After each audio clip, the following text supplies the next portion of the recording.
Hi everyone, thank you for joining us. We are continuing our Drivers Market event series. We will retool them and they'll be online. You can join us here or on our website to see our ongoing event series, and we're very excited today to have two local poets and friends. We're here in the garden of Katharine Harer with Katharine and Kathy Evans, and they're going to do a reading for us today. So I'm going to introduce Katharine first, and let's go. Thanks. Thank you, Carolyn. Clorox wipe. So, so I just wanted to thank Carolyn and Drivers Market and Paul and all the other people at the market for giving us this really interesting opportunity, and also to say that I'm a little nervous and excited because I've never done a poetry reading in my own yard during a pandemic with a doctor about 12 feet away. Okay, so Kathy and I have a plan. We're very old, good friends, and we admire one another's poetry. And so we're going to be reading back and forth and maybe interrupting each other a little, sort of improvisationally, if we think of things we want to ask each other. So that's the plan. So I'm going to start, since I am in the garden, with a garden poem. And this poem was written for this garden. Yay! It's called In Defense of Weeds. Weeds blossom madly, unscrupulously. We fear they'll strangle our better flowers, the ones we pay for at the nursery. Stronger than pretty hothouse petunias, more confident, eager to drink the rain, weeds survive the drought with green bravado. They laugh their way through our yards, choking out the serious flowers with their hilarity. My body used to be a weed, a wild and hungry green blade. I loved its hungers, its uncouth weediness. The weed of my body craved dirt and wet smells, sun, and the sure touch of a gardener's hands, my own or someone else's. When I pull up weeds, the roots hold on hard, fighting me before giving in, disconnecting from their dark home. A small victory for the tidiness of my garden, for the petunias twirling in their fancy little girl dresses, for the weed that was my body. Bravo, bravo. Okay, so I'm going to switch places with Kathy so we can stay 6 feet apart. A little tango. Ta-ta, ta-ta, ta-ta. Tangling right past her. Hello, everyone. I'll pull down my mask because I do have a mouth. And I also work in a hospital. I think I have about 9 masks at home for all the right reasons. And thank you, Caroline. Thank you, Drivers Market and Katharine. I've always loved this garden. I always feel like I'm in Italy in this garden. So I have 2 little short garden poems. I was asked to house sit once. Garden. While she is in Damascus, her roses open in full sun. The irises point up, straight as arrows to the sky. The old lawn chair sits up and pays attention. And the wheelbarrow seems tired, and this time unglazed. In this garden, even the stones seem softer, as if they're praying. The daylilies are on fire. And then this. Oh, be true to the garden. Sunflowers and sad dogs. The astronomer who runs off with the star-white jasmine. This time there won't be another try at the world. It's a strange kind of time. So let the children run through the sprinklers, while above them a virus floats in the blue air, trying to land its microscopic space station. And I guess that leads us into this time, which seems so odd. And I have a question for you. yes, honey. So that's a new garden poem or an old garden poem with a little added spice of the pandemic? Well, I dragged out my garden poems yesterday, and then I changed one of them. Yeah. I changed one of them, let the children run through the sprinklers. Nice. And while the virus, floats above us. And I like that image. at first, I was never going to write a pandemic poem, and a friend called up and said, "Have you written your virus poem yet?" And I thought, no, I'm not going to honor it with a poem. And then I sat down, and out came a poem. Well, that leads to my next poem. Well, then you should read them, and then I will jump in too afterwards. So there is a story. Kathy told me she told me that our mutual friend said, "Do you have your COVID poem?" And I was the same way. COVID poem? I'm not going to write a COVID poem. But she also told me that another person we know, whose name will not be mentioned, had written a poem early on in the pandemic that featured ants. Oh, yeah. Oh yeah. So then Kathy said she wrote one, and then one day I wrote this. And it's I feel like it may never see the light of day, but I thought it would be fun to share with you all. It's called COVID with Me. Co-live with me, I say to my dog, and forget to say to my man. I don't like the word husband, but I do like my man. I forget that sometimes when I'm so very busy. We are both busy in our ways these sheltered days, and when we're not, we make up projects. Let's buy a new lamp so we can read side by side. Let's make mini margaritas. Let's stop listening to the news. Let's not be so tired. But we are tired because I'm betting without any science behind me that we're wearing out our adrenals as we wait for the disease to get us, as though it's an invasion of ants or a visit from ice.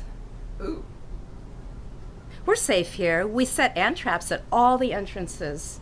We own a full box of rubber gloves. We practice the art of not panicking after we panic. We practice reading because we're too busy to read now. Busy with what? Ants. The small and steady stream of ants that smell when you crush them. I've seen them inside the cups of flowers, and that seems both right and wrong, just like this disease. Wow. So you got me going on that. That's terrific. Thanks. Well, it's pretty funny to me. And then I have a second COVID poem. Yeah. And because we weren't going to write them, but then we did anyway, because poets can't help but respond to everything that's going on inside and outside of them, even when they declare they're not going to. So I've been really fascinated by what happens when I'm wearing a mask inside of me and how I feel about it for some reason. So this is one of my many mask poems. It's called Masked. Masked. A cipher without a face, my stringy body forgets its flesh. My wet blinking eyes, two tiny stars of hot light. I do a funky dance on the yellow X and sprouts, rocking to Bob Marley, a Clorox wipe wound around my shopping basket. A collective of cells, blood, and beating hearts, we stay 6 feet away and try to find each other's eyes. We ponder the artichokes, sniff strawberries through bound noses. We're bandits, zapatistas, Halloween tricks. I've got a bottle of hand sanitizer brandished in my hand, an unsanitary smile rising inside my mask. So now we're going to trade places, and then if Kathy wants to ask me any questions, I guess she could do it now, or I don't know. Well, what I loved, Katharine, was the humor inside this strange time we're living in, and that you found some joy and some humor in your pandemic poems. I thought that was great. Trying. Well, let's see. I thought I'd never write about the pandemic, but I had a teacher once who said, if you live in this empire, called our country an empire, you have an obligation to write about it in whatever way you do. And so I thought, this is such a huge event. We have to address it. And I love that you addressed it with humor. It was great. How did you find joy inside that? I felt like I'd lost my sense of humor. Oh, so I actually focused on it, like the way we practice not panicking, or practice trying not to be so tired. It was terrific. I don't know, Thank you for appreciating it, because I feel more glum than humorous, but thank you. Well, you found it. This was the first coronavirus poem that I wrote after somebody said, "Have you written your coronavirus poem yet?" I said, no. And then I sat down, and it starts, "I haven't been able to write a word about the coronavirus. It must have been in the wings for years, waiting to be coronated. Such a spiky crown. Ushered in by a horseshoe bat or a pangolin. Pangolin, any mammal of the order of Flodota, with its broad, overlapping, horny scales, waiting caged in a wet market to escape and coronate. I haven't been able to write a word. Instead, I have been writing a children's book on the vowels. Long A as in ape, long A as in day, 3 days, 10 days, double that. Or soft E as in 10, sitting zen not voluntarily but obediently sheltered in, watching the leaf blower man from my window scatter and send piles of leaves to the gutters, spread them, softy as in spread. I walk the empty street, double E, running like a nerve straight down the center of town. A quiet so large it takes up residency in vacant cafes and local motels. Vacant, 2 A's, 1 long, 1 soft. I'll walk the apocalypse. The A that says apocalypse, and a soft E as in everyone, everywhere. Beautiful. I love that. Thank you. Beautiful poem. Let's see, should I read? I don't have any short coronavirus poems. I'll do this one really fast. Coronavirus Part 2. They say it's flattening the curve, the coal mountain that blew its top, the viral ghost that slipped in through the turnstile. Those who held hands in the movie have been briefed. Those who danced too close, distanced. We are all inside now. Repeat this. We're all in this together. How many times have we heard that? We've wiped the doorknobs. Wipe the doorknobs, Bob. Scraped the bottom of our shoes, made masks. We've gone into the Department of Interior. Halted, grieved. Who is shedding, we ask? Who is flattening? Who is dreading the necessary proximity? My third son goes to work in the ER. The word for the day is pathogen, pathogenesis, from the Greek patho, meaning suffering. People on balconies sing. We stand on our porches and howl. For those who had to go to work, the essentials, as they are called. President Trump arrives at the Rose Garden, coronavirus-free, and credits himself for saving hundreds of thousands of lives. New York City's death toll soars past 10,000. Loved ones, those who have a breath left, motion goodbye on their iPhones. White, refrigerated semis pull up to the metal utility door. See, I don't have a lot of humor. Okay, Catherine, back to you.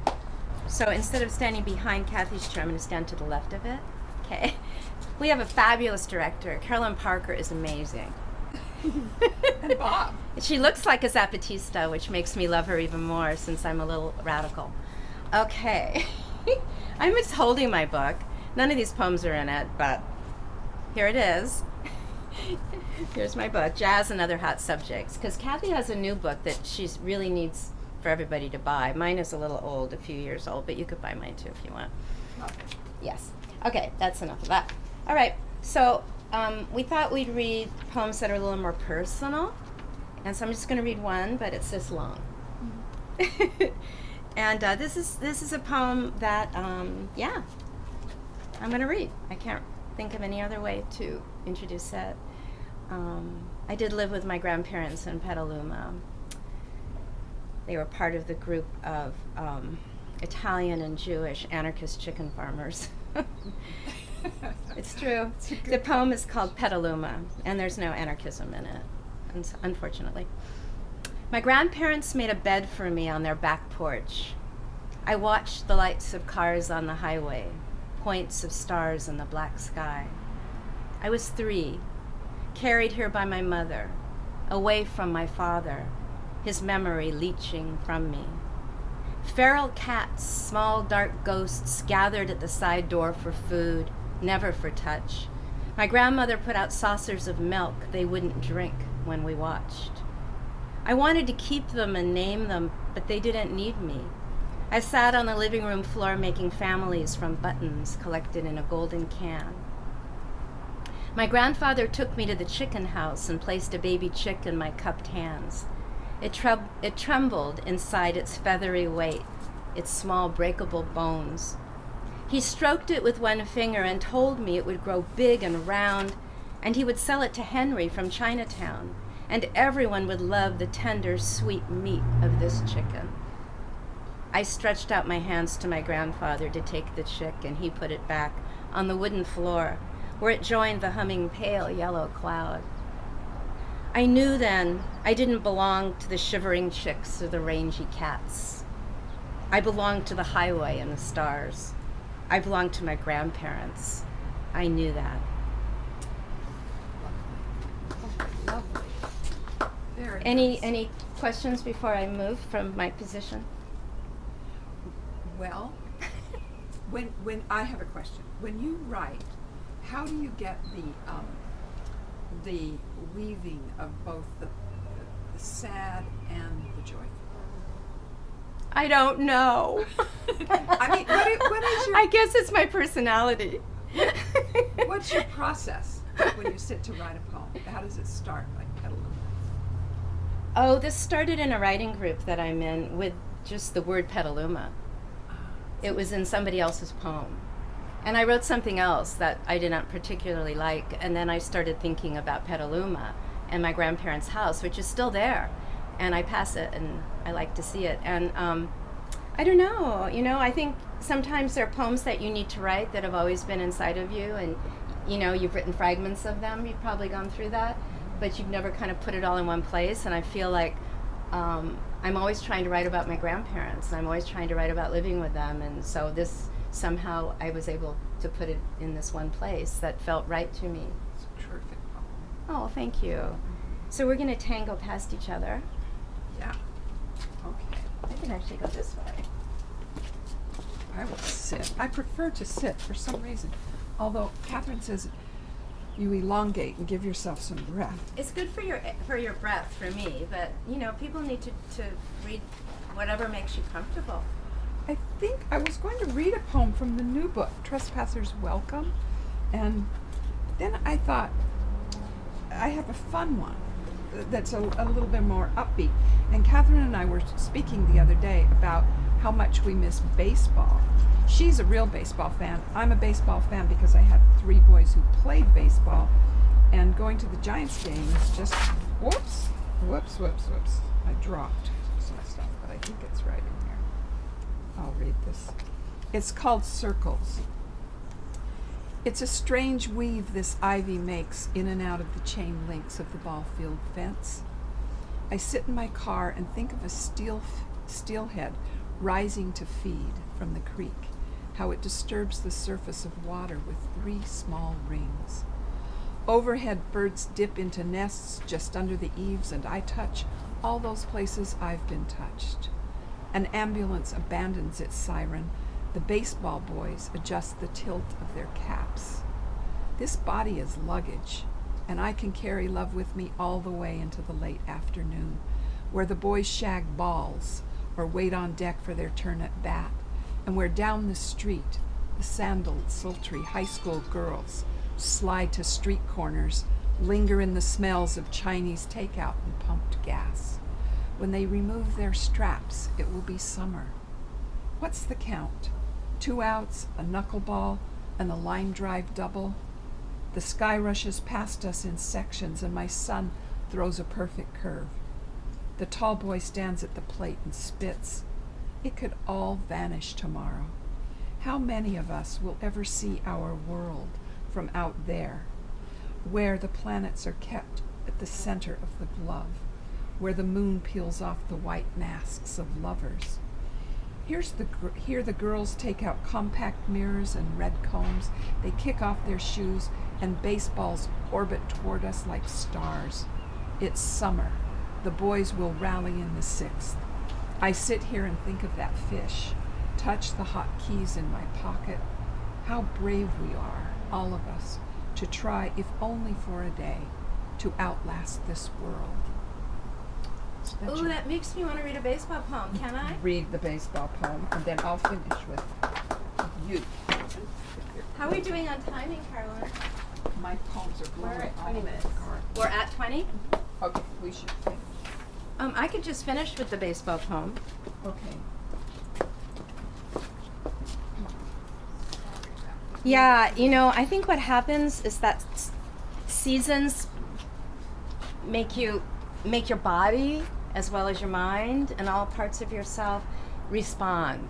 So as soon as it's almost summer, I want to go swimming and start listening to baseball on the radio, and then go to games when I go to games. But I like baseball on the radio a lot. But this is about being at a game, and it's an old poem, and it's in memory of Candlestick Park.